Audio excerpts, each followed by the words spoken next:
Well, good evening again, everyone.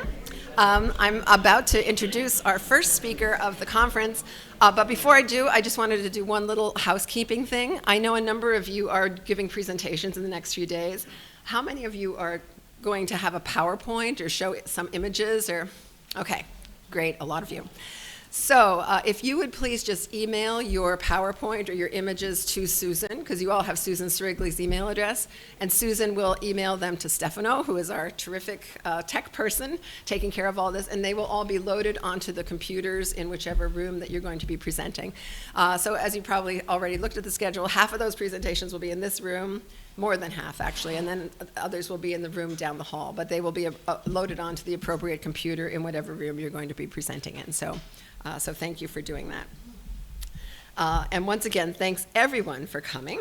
I want to welcome you to the first of our 4 plenary lectures of the Flannery Abroad Conference here at Fordham University's London campus. I introduced myself earlier, Angela Alaimo O'Donnell. I'm the Associate Director of Fordham's Curran Center for American Catholic Studies, the primary sponsor of this year's International Flannery O'Connor Conference.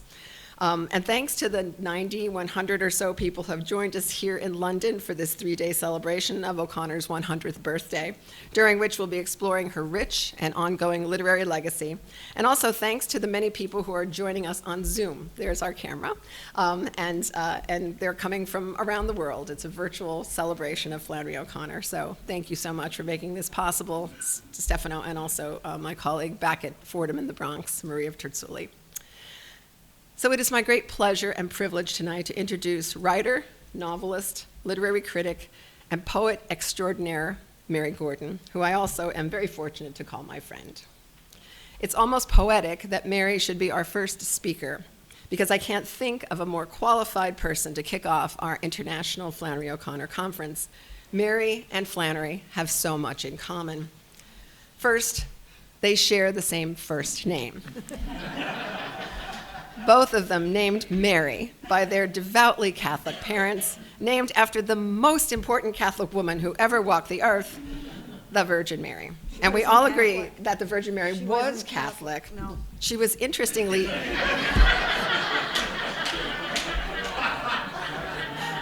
You see, it starts already. She was Jewish at first, as was her son.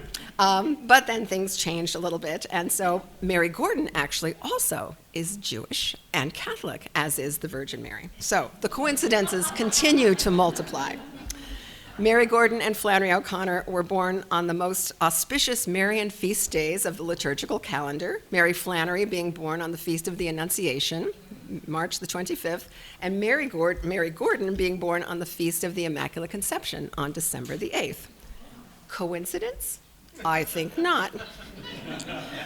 The two Marys also share some interesting biographical commonalities. Both had the blessing of being raised as only children. Both were raised by mothers who had very strong personalities. And both lost their fathers young. Mary Gordon at age 7, Mary Flannery at age 15. Fathers whose absences left a hole in their lives, but also whose quiet presences figure prominently in their writings nonetheless. But more important than any of these accidents of biography, Mary Gordon and Flannery O'Connor are both writers of capacious and audacious imaginations. Writers who, as they say, pushed the envelope, daring to write books that challenged and flouted the expectations of their respective eras in terms of what lady writers were supposed to write about. Both Mary Flannery and Mary Gordon refused to do pretty, and as a result, they have both made their distinctive, indelible mark on American literature. Mary Gordon is the author of 18 books, including novels, short stories, novellas, several memoirs, and biography. Her first book, Final Payments, which I hope everyone in the room knows, if not, you should know it, or will want to know it, was a New York Times bestseller, and established Gordon's reputation as a new literary voice, one that spoke powerfully of the experience of young women, their complex relationships with one another, with their families, with the larger culture, which had little sympathy for feminism, and with men. Gordon writes about the sexual experience of young women in American culture with brave and brutal honesty. It's striking to me that although this novel was published in 1978, right, 47 years ago, it still speaks loud and clear to my women students now in 2025, whose experience is not unlike that of the protagonist, Isabel Moore.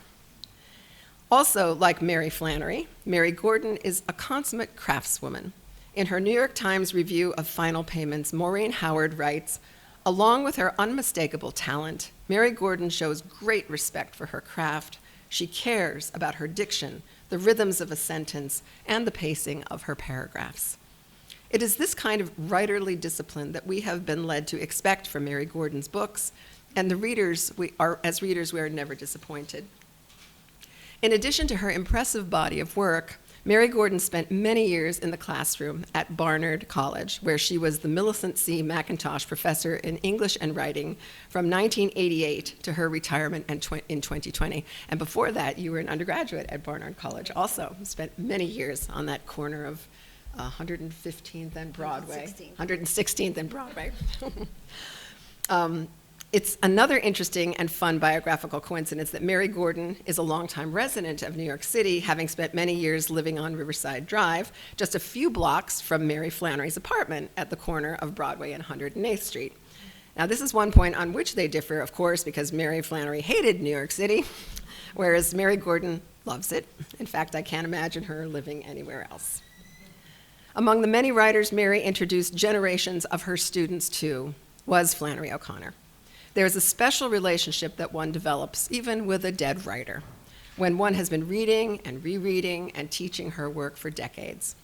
The writer we never met and never knew becomes a living presence in our lives, a person we return to like clockwork on a regular basis, semester after semester, year after year.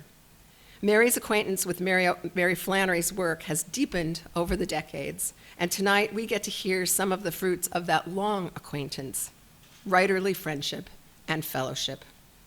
Ladies and gentlemen, please join me in welcoming Mary Gordon.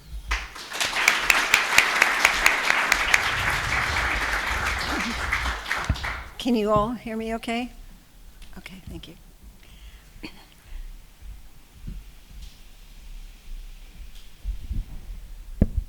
Okay, is this better? Yeah. Okay. I'm going to enter two realms, which I imagine Flannery saying she would have no truck. These are the realms of dream and myth. This is my Flannery O'Connor dream, and I know I'm a fiction writer, but I really, really, really had this dream. We are on a panel together. She arrives in a black skirt, white shirt with a Peter Pan collar. Her hair is perfectly coiffed. Her notes are on impeccably stacked index cards. My hair is a disheveled mess, my stockings are ripped, and my slip is showing. Definition for younger members: a slip is a garment we wore under our skirts or dresses to make sure the invisible triumphed. Flannery turns to me with a baleful look in her eye. She says, "The trouble with you is you don't believe in perfection." I say, "I do believe in perfection, but you define it as flawlessness. I define it as completeness." When I recounted this dream to Sally Fitzgerald, she replied fiercely, "But Flannery would never have said that." I wanted to say to her, "Wait, it's my dream." But like all impeccably groomed women, she scared the hell out of me. I met her because she was staying with mutual friends on Cape Cod, the Harvard professor and critic Harry Levin and his wife Elena. Elena called me and said, "You're the only one I could think of to take Sally to Mass." I did take her and sat next to her, but I was always afraid that she would think I wasn't kneeling up straight or that my genuflection was perfunctory. Nevertheless, it says a lot about the circles in which I move, that I was the only one anyone knew that might go near a Catholic church. I have spent too many women hours wondering if Flannery would like me. Would she put up with our political differences as she did with Marriott Lee? I cringe to think what she would have made of feminism, which is my political lodestar. I like to think we could have made each other laugh. We were similar as children, cursed with knowing we were smarter than everyone around us, and not particularly keeping this to ourselves. At 5, I knocked a playmate to the ground and straddled her until she stopped saying, "It's so fun." Although I allowed that she could, if she liked, say, "It's so much fun," or "It's so funny." Neither Flannery or I actually believed we were children, although a lot of people seemed to mistake us of others of our size. Both of us refused to attend the children's mass, insisting that we sit next to our parents at the regular mass, going over the Latin in our missals. We were both pious children with powerful mothers. I think she would have liked this story about my mother. Like the unnamed character in A Temple of the Holy Ghost, I thought a lot about martyrdom and worried that I would succumb at the last moment because I knew I wasn't very good at the dentist. I loved reading about stigmatists, and one morning I awoke to find the imprint of the crucifix I slept with under my pillow imprinted on my chest. I was calm and ready for the disbelief. I said to my mother, "Well, Mom, I've got it, the stigmata. I'll be bleeding a lot on Fridays, but don't worry about it, the blood is of God." My mother unbuttoned my pajama top and closed it disdainfully. "You goddamn fool, you slept on your crucifix," she said. I had expected such a response and suffered only when I had to acknowledge that my mother was right. The imprint had disappeared. My friend Angela O'Donnell says she wanted me to speak about what Flannery meant to me as a writer. She's enormously important to me as a writer, but I am always aware of the enormous differences between us. When Flannery O'Connor is mentioned, 2 words appear most frequently: violence and Catholicism. I have never been tempted to write about violence. I've done suicide and a date rape, but there were no guns and no blood. And certainly I have never thought of violence as a catalyst to wisdom. I'm surprised at the casualness with which Flannery O'Connor dispatches the innocents who are the victims of violence, and being children or mentally challenged, not needing redemption. So they don't reap any benefits from violence. I'm thinking of Bishop in The Violent Bear It Away and Norton in The Lame Shall Enter First. If people yoke our names, it's usually because they think of us both as Catholic writers, a decision neither of us is happy with. Yes, we are both Catholic and both writers, but our Catholicism is radically different in nearly all respects. I was comforted when Robert Ellsberg, editor of Orbis Books, whom I greatly admire, wrote of his responses to Flannery's Catholicism, and I quote, "I find it hard to identify with O'Connor's pre-Vatican II triumphalism, her condescending attitude toward Protestants, her deference to religious authority," unquote. When I read this, I breathed a sigh of relief. Perhaps I would not be alone in purgatory, the home of both and. And I do not believe that although Flannery O'Connor is a Catholic and a writer, she is really a Catholic writer, should such a species exist, as I believe it does in the case of Bernanos, Green, Waugh, Unamuno, Mauriac, for example. But if, or perhaps more properly when, Elon Musk colonizes Mars, should he open a bookstore and seek the custom of Martians, and should these Martians ask him for books that will tell them about Catholicism, and should he present them with the stories of Flannery O'Connor, I can only imagine they're saying to him, yes, there were a couple of priests, and something called the Holy Ghost is mentioned a few times, but I didn't learn anything about Catholicism. I did learn a lot about crazy Southerners, though. She would say that her first loyalty was to her faith, but she would never have let that loyalty get in the way of what she knew was her true vocation, a devotion to the purity of her art. There is no hint of an impulse of evangelization in the stories. This impulse can be found most clearly in the letters. And in the same way that the Flannery O'Connor of the letters is most definitely a racist, and the Flannery O'Connor of the stories is not, I believe the writer of the letters and the essays was writing as a Catholic, but the writers of the stories was not. She is neither a racist writer nor a Catholic writer. She is a writer, devoted to the highest standards of her calling. If there were a conflict between her faith and her writing, she would give up neither, but she might not put them in the same room at the same time. This became clear to me when I read her preface to a memoir of Marianne. As I'm sure you probably know, it's about a young girl who was radically disfigured, and the nuns who took care of her asked Flannery O'Connor to write about her, and she said no, but she would write a preface. It is easy to see the writer and the Catholic, moved by the sister's extraordinary charity and the little girl's bravery, in conflict. She makes it clear to the sisters who ask her to write Marianne's story that she cannot. She describes the child in the photographs with a clinical detachment that the sisters never would. Quote, her small face was straight and bright on one side, the other side was protuberant, the eye was bandaged, the nose and mouth crowded slightly out of place, unquote. As quickly as she can, she shifts the focus from the child and the sisters to her hero, Nathaniel Hawthorne, and imagines that an early act of charity performed by him in relation to a damaged child was the spirit that moved his daughter Rose to convert to Catholicism.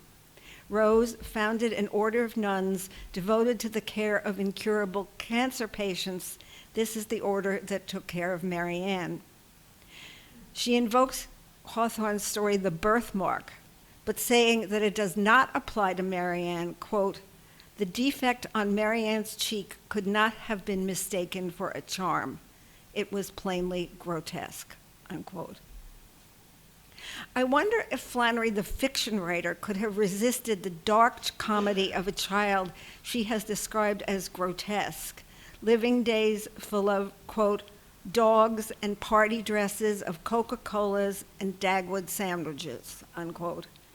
I'm thinking of Mrs. Pritchard in The Circle in the Fire and her descriptions of the woman who gave birth in an iron lung. Flannery refers to the badness of the sisters' writing, but says it doesn't matter. They conveyed Marianne. She suggests that the writing was not to be considered in itself as a finished thing.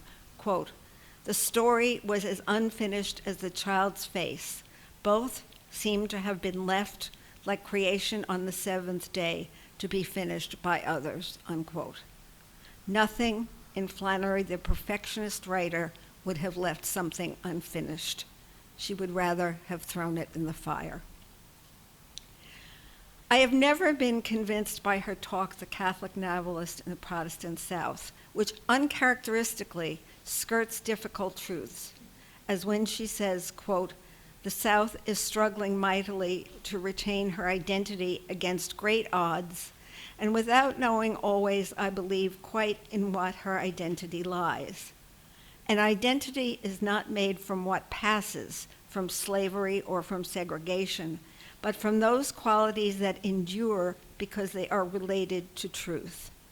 The Catholic novelist will know that what has given the South her identity are those beliefs and qualities which she has absorbed from the scriptures and from her own history of defeat and violation, unquote.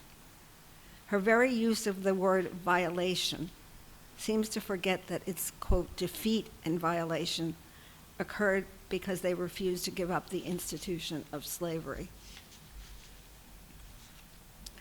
I would deny her association that an inability to deal with abstraction and a sense of human dependence on the grace of God is particularly Catholic. Pace Thomas Aquinas, Pace Luther. And for me, two of her rare missteps occur when she tries to shoehorn specifically Catholic references where they don't belong. I am thinking of the end of The Enduring Chill, when the Holy Ghost makes an uncalled for appearance. And I have spent a long time trying to justify the image at the end of A Temple of the Holy Ghost. Quote, "The sun was a huge red ball like an elevated host drenched in blood." It doesn't work for me. Blood red is purplish red, and the sun, even at its reddest, has tinges not of purple, but of orange. I can imagine you in front of me saying, well, how can she say Flannery O'Connor is important to her when all she does is point to the negatives?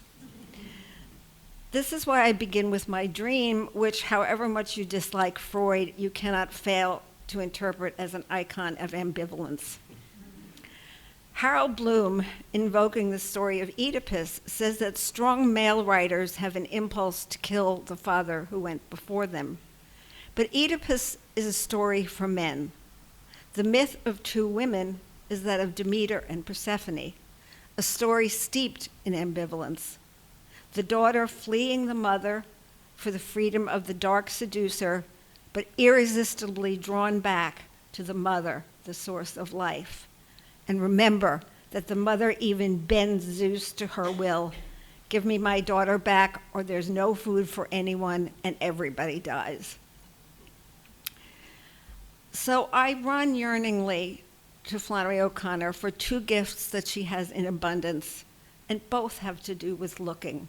She once said, quote, "Your beliefs will be the light by which you see, but they will not be what you see, and they will not be a substitute for seeing." The first of her gifts that I treasure is her fearlessness at looking straight at what most of us cannot bear to look at ugliness and evil whose sources cannot be traced and for which there is no remedy on this earth. Despite my reservations about Catholic writer in the Protestant South, I grant that her Catholicism endowed her with a particular understanding that, quote, "Evil is not simply a problem to be solved, but a mystery to endured." And I am ready to grant that this is the source of one of her greatest achievements, one that I admire unconstrainably and insist that she is the master of. I believe that it is her singular greatness to look straight at the face of ugliness and evil without blinking. Nowhere is this more evident than in her story, "The Lame Shall Enter First." I find this passage that I will read one of the most disturbing in all of literature. This is, if you remember, the young boy Rufus who has one crippled foot and one other. He has just finished ordering the little boy Norton around and calling him waiter. Quote, "The silver comb and brush lay on the linen runner. He picked up the comb and began to run it through his hair. He combed it straight down on his forehead, then he swept it to the side, Hitler fashion. 'Leave her comb alone,' the child said. He stood in the door, pale and breathing heavily, as if he were watching sacrilege in a holy place. Johnson put the comb down and picked up the brush and gave his hair a swipe with it. 'She's dead,' the child said. 'I ain't afraid of dead people's things,' Johnson said. He opened the top drawer and slid his hand in. 'Take your big, fat, dirty hands off my mother's clothes,' the child said in a high, suffocated voice. 'Keep your shirt on, sweetheart,' Johnson murmured. He pulled up a wrinkled red polka dot blouse and dropped it back. Then he pulled out a green silk kerchief and whirled it over his head and let it float to the floor. His hand continued to plow deep into the drawer. After a moment, it came up gripping a faded corset with 4 dangling metal supporters. "This here must be her saddle," he observed. He lifted it gingerly and shook it. Then he fastened it around his waist and jumped up and down, making the metal supporters dance. He began to snap his fingers and turn his hips from side to side. "Gonna rock, rattle and roll," he sang. "Gonna rock, rattle and roll. Can't please that woman to save my goddamn soul." He began to move around, stomping the good foot down and slinging the heavy one to the side. He danced out the door, past the stricken child, and down the hall toward the kitchen. I wonder if the idea for Rufus came to her when she was writing the introduction to a memoir of Mary Ann. She quotes this description of a, quote, demonic young boy writer by Mother Alphonsa, the daughter of Nathaniel Hawthorne. Quote, his eyes had this is Mother Alphonsa's words, quote, his eyes had the sturdy gaze of satanic vigor. He set fires, threw bricks, hit several little boys. He delighted in the pictures of the saints I gave him, stole those I did not give, and sold them all. He made a very favorable impression upon an experienced priest who was summoned to rescue his soul, and he built a particularly large bonfire when he was let go, unquote. A passage in Greenleaf is disturbing in a different way. In that it makes the reader want to flee mentally, to separate herself from any connection with Christ, and to convert instantly to Zoroastrianism, for fear of even the remotest kinship with Mrs. Greenleaf and her Jesus.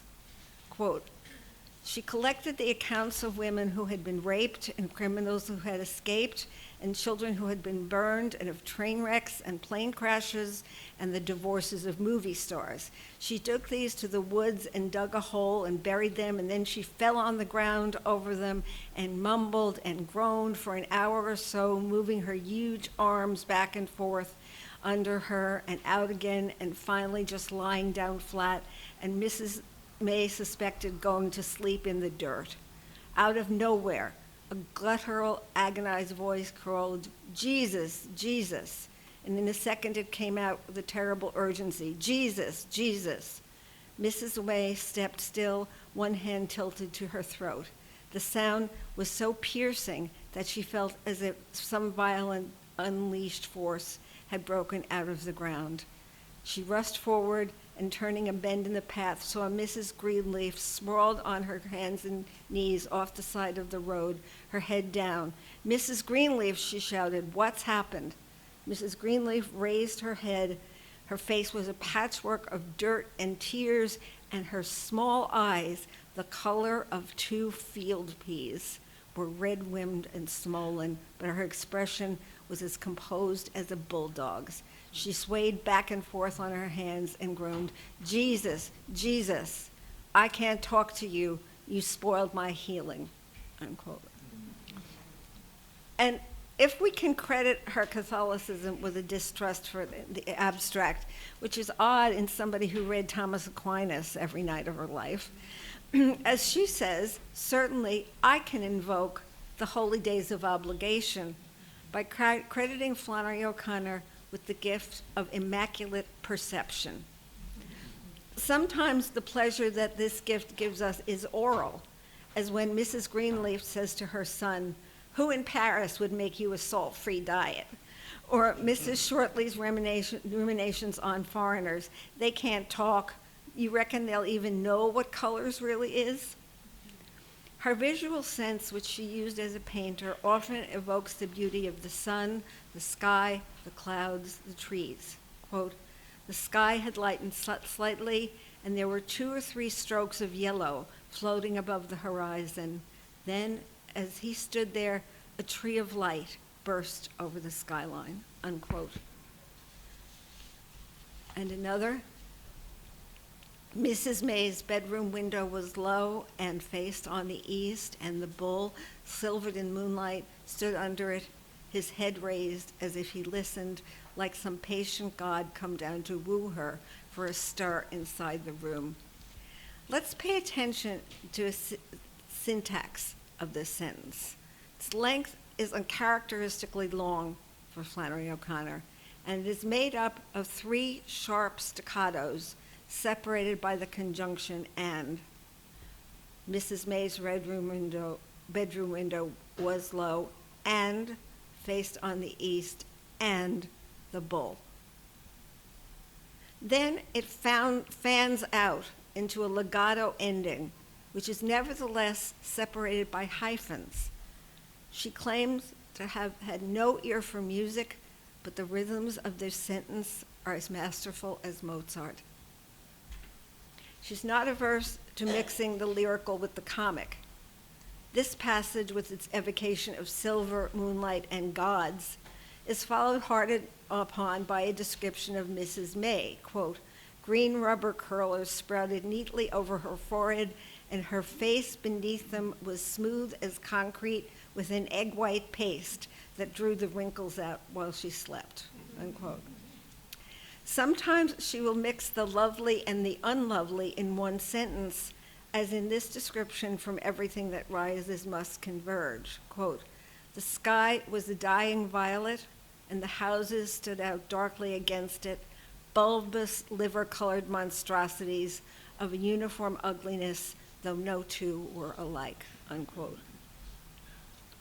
It must be said that she has a particular facility for a precise rendering of the unlovely, as in her description of Joy Hulger's prosthesis in Good Country People, quote, the artificial limb in a white sock and brown flat shoe was bound in a heavy material like canvas and ended in an ugly jointure where it was attached to the stump, unquote.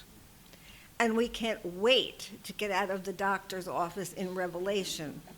The table was cluttered with limp-looking magazines, and at one end of it, there was a big green glass ashtray full of cigarette butts and cotton wads with little blood spots on them. Who would expect, reading this description at the beginning of the story, its astonishing end? There are 3 works of fiction that I would have given not only my eye teeth, but all the upper and lower molars, and even the 2 front ones to have written. These are Joyce's The Dead, Jesus' The Parable of the Prodigal Son, and Flannery O'Connor's Revelation. For one thing, nobody is better at annoying than Flannery. And nobody is better at punishing the smug. But here is the transcendent ending. She bent her head slowly and gazed, as if through the very heart of mystery, down into the pig parlor at the Hoggs.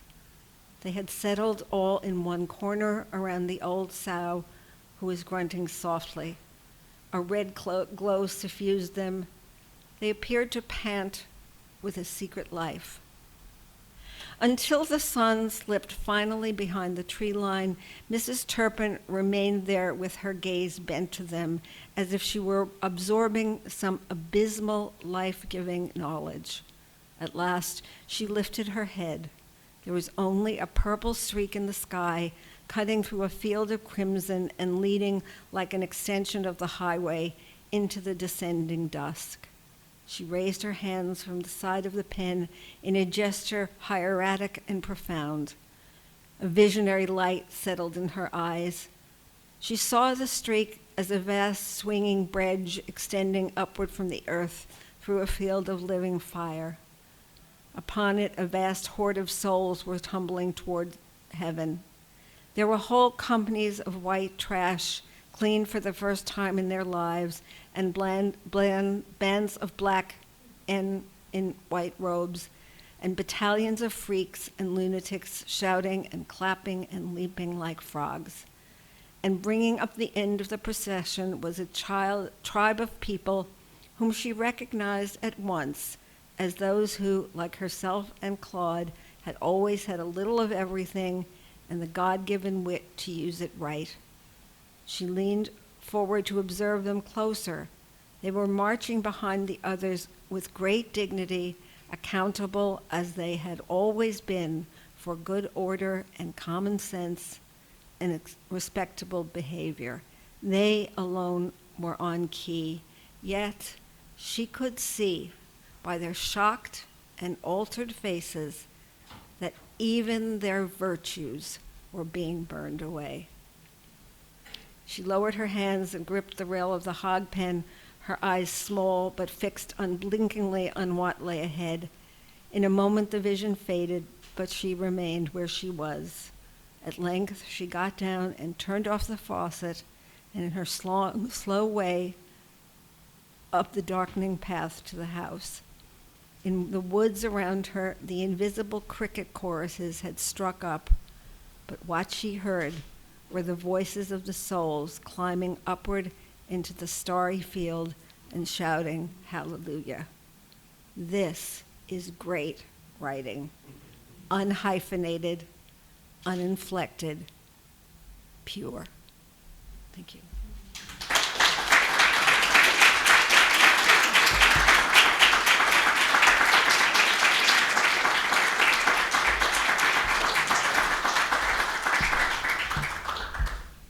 Thank you, Mary, for that beautiful, inspiring, and interesting lecture.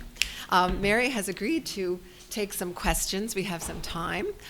Remarks, challenges, anything that anybody might want to offer. And I think Stefano has a roving mic so that the people who are on Zoom might be able to hear the questions. So I don't know if there's anybody who would like to get us started off with a question or a comment. Sure. Means.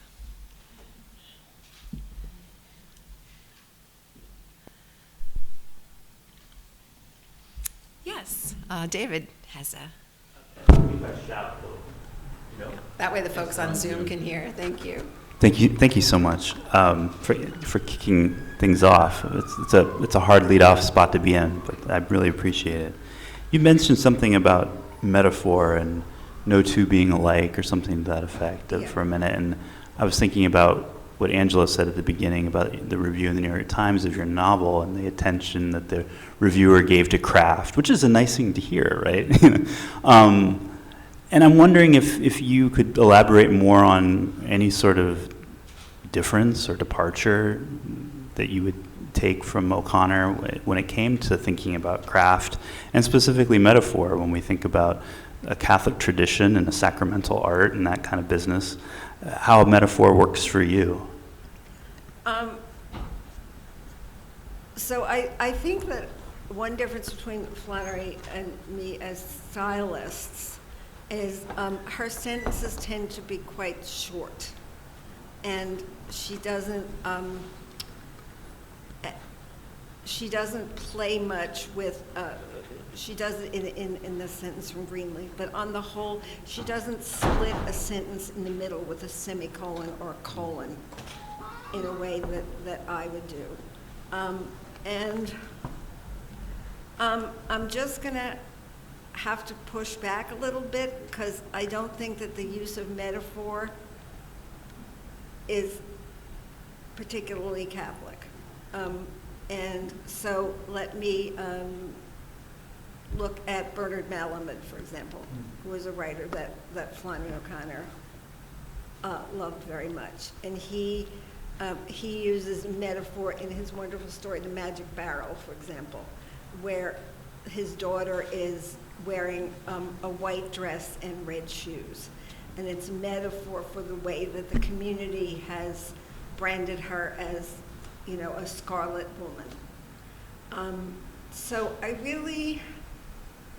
just don't like Catholics claiming things that don't exactly just belong to them. I just have never liked that. George Herbert was a pretty great writer, and he certainly, if you think of his poem Prayer, it's nothing but metaphors. So I just am really, really resistant to claiming that as Catholic. I think that, for example, I was really very important heavily influenced by Virginia Woolf. Flannery O'Connor loathed Virginia Woolf. And the shape of my sentences is much more Woolfian. But I don't mean to be aggressive, but I just I just really don't like calling something Catholic that isn't. Sorry. No, you're not disappointed. Mark Bosco, right? Yeah, thanks, Mary. It's always wonderful to hear you and to be with you in so many different ways, but especially talking about Flannery O'Connor. I was thinking about something that somebody we both know, we all, you and Angela know. Tobias Wolff once said to me that when he was doing the MFA program at Stanford, it's like, I tell students that they have to go through Flannery O'Connor, not become Flannery O'Connor. That just always stuck in my head. And I guess that when you mentioned Bloom, I was thinking of the anxiety of influence and just growing up as a writer and knowing Flannery O'Connor. I mean, did you have that sense of, okay, Flannery, you know, having to shoot her and kill her in some ways in order to kind of come into your own? Or was that, so just a little bit about that story of how she was both an influence, but also that anxious side of that. Right. So as I say, I never wanted to kill, you know, women writers, we don't have enough foremothers that we can afford to kill them off. So I always loved her as a craftsperson, and somebody who just taught me so much about just the way a paragraph is made and the way dialogue can be used. And but then I was like, okay, just because people think we're Catholic, I'm not going to do what she does. And we grew up in worlds that could not have been more different. And so we both wrote from the world that we knew. So I didn't need to kill her, but I needed to tell her, don't tell me what a Catholic writer is. I'm not doing that. So that's, I think, where the ambivalence came in. Actually, you just reminded me of in one of Flannery's essays where she talks about the Catholic writer and how you define a Catholic writer. I always find this as a Northeasterner, you know, from a deeply Catholic Northeastern area where everybody was Catholic. You were either a Polish Catholic or an Italian Catholic or an Irish Catholic. And those three cultures were very different. Yes. And she said something like, there is no culture of Catholicism. I love being a Southerner because there's such a rich culture down here. It's like, what do you mean there's no culture of Catholicism? You know, have you been to an Italian-American community or to a community in Queens? And I think this is one of the things that you surely learned from O'Connor is like when you read Final Payments, you evoke that Catholic, Irish Catholic world of Queens, of Woodside. I mean, it's very, very specific, and in the same way that she is able to evoke her world in Georgia. Yes, and as she says, you know, you learn everything important to you by the time you're 7. And you know, I think we both really, a sense of place is very, very important to both of us. Yes, Dorian has a question.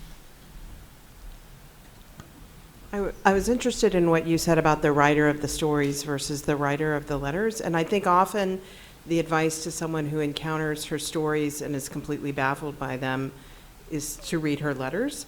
And I'm interested to hear how you see those two writers, I guess, coming together and whether you think that's a good recommendation for people to make to people who are new to O'Connor.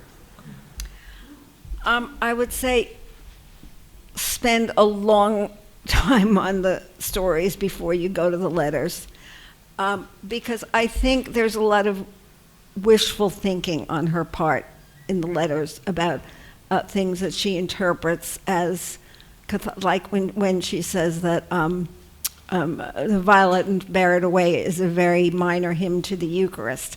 Well, in the last paragraph of the Violet Bear It Away, there's a notion of not actually the Eucharist, but more the separation of the loaves and fishes. But I want to say, no, it's really a story about, you know, a very deeply disturbed person who drowns somebody trying to baptize them and then figures out what his vocation is. But it's not a very minor hymn to the Eucharist. It really isn't.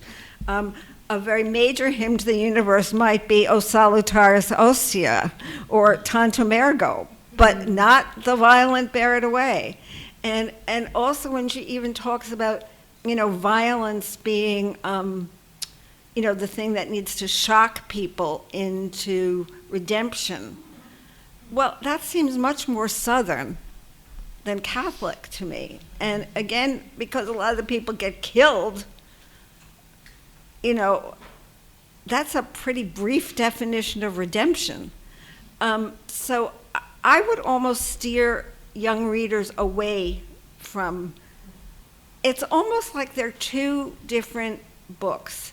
If you want to meet a fascinating woman who is struggling with a lot of things, particularly her illness, which I find so moving in the letters, how brave she is about her illness and how refusing self-pity and her devotion to literature and everything that she's reading, and her spiritual life, I find that very, very moving. I don't see a big connection between them and the stories. So I would almost keep students away from them. If you want somebody to like, read the stories. Read the letters. The Flannery stories, they're not likable. And she is not a likable author in that way. And I think you have to me, you don't appreciate Flannery unless you see her, again, looking into the heart of darkness and fearlessly understanding that all the good intentions in the world might not lighten that darkness in some cases. But, so I see a very different tonality in the letters and the stories. So I would kind of keep students away from them. Mm-hmm. Unless they were really devoted first. Yeah, one thinks of D.H. Lawrence's warning, trust the tale, not the teller. Yes. Yeah, and what you think as a writer you are trying to convey and you are conveying is not necessarily what you're conveying. Yeah. So I've read Flannery O'Connor for a long time. I've also read your work for a long time as well. I'm interested in the relationship and also the differences. And you speak about this boundary of being Catholic and also being a writer, not necessarily being a Catholic writer, or in Flannery's case, evidence of racism, especially in the letters, but of the human condition in the fiction. Yeah. And then I'm also interested in the demarcation of women writers, being a woman, but also part of a larger literary canon. And I wonder about how you think that has influenced you as a woman writer, being, as you say, being influenced by, for example, Virginia Woolf and others, and then where that puts you and where that puts Flannery as a woman writer from the South, also a Southern writer, in this larger view of the experience of the human condition. Well, I think that Flannery's subject matter could only have been written by a woman. Those mothers could only have been written by a woman. Because again, as I said, she does annoying better than anybody else. But they're not monster mothers, which is kind of what male writers tend to do, monster mothers or saint mothers. And as I always said to my students, if you read 19th century fiction written by men, you would think that any woman who had sex either died or her children died. And I do say to them, that's not the case, girls. Don't worry about it. But I think that her, so if you think about Good Country People, only a woman who had an understanding of the female body could have written that. The way that she writes about clothes could only have been written by a woman who is very uncomfortable with clothes. So I think that her subject matter is, whether she would like it or not, very, very female. I don't think there's any such thing as a female style. I never have. I think there's female subject matter. And I think that in the subject matter that she introduces, she's an important female writer. She'd just go kicking and screaming if you said that to her, I'm sure. And for me, I don't know how I could have written had Virginia Woolf, Willa Cather, Catherine Ann Porter not gone before me. I don't know how I would have had the courage to put pen to paper. Because even when I was in graduate school, we were sort of told that, women, the subject matter for women was minor. And the best we could hope for was minor. Even when I was an undergraduate, people weren't reading Virginia Woolf. It was D.H. Lawrence all the time. And so I feel very grateful to have sort of come of age in a golden age where women writers were given their due. Yeah. We all, your readers, really benefit from that influence on you and extending that influence. Thank you. So I think we might have time for one more question if anybody else wants to ask or comment or, yes, Kathleen. So Angela did a beautiful job of describing the connections between you and O'Connor. I'm wondering if when we read O'Connor and we see where her ideas come from, sometimes they're a surprise to her. I'm wondering if you have that experience when you're creating your own work and what that's like. Yes, I mean, I'm not a hopeful person by nature. I think Flannery and I shared that. By the way, I'm Mary Catherine. So, and I also changed my name because I grew up being called Mary Kate, and just like her, I said, that sounds like an Irish washerwoman. Just like her.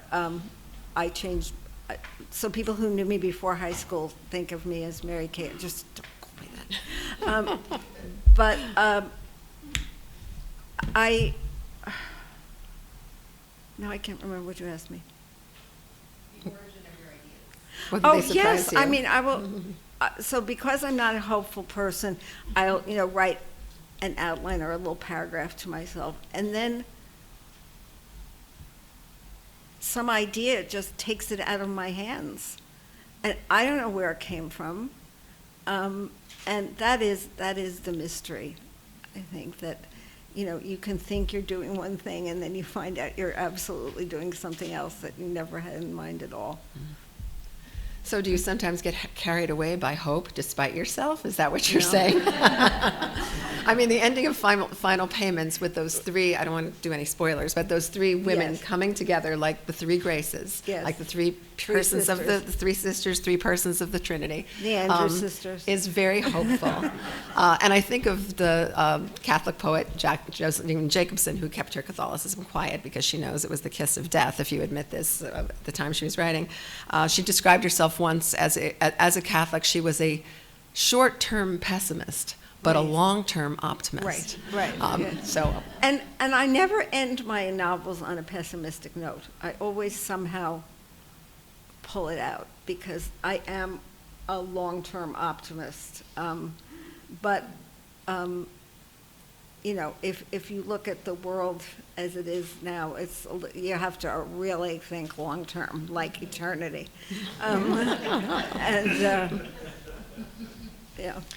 otherwise, we could not get through the days we are living. I mean, you right have now. to be somewhat hopeful to write Vincent, to write a novel, because you have to stick with it for so long. So you have to be somewhat hopeful. Yeah. Absolutely. Well, please join me in thanking Mary for this marvelous presentation.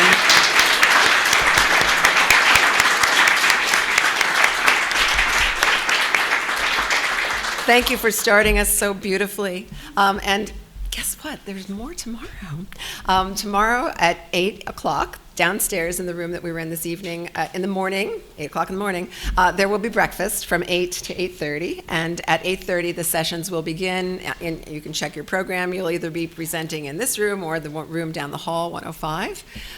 We are told that we can bring our coffee in here with us, but we will start with breakfast and then we'll be here at 8:30 tomorrow. So thanks everybody for coming tonight, and I look forward to seeing you all tomorrow.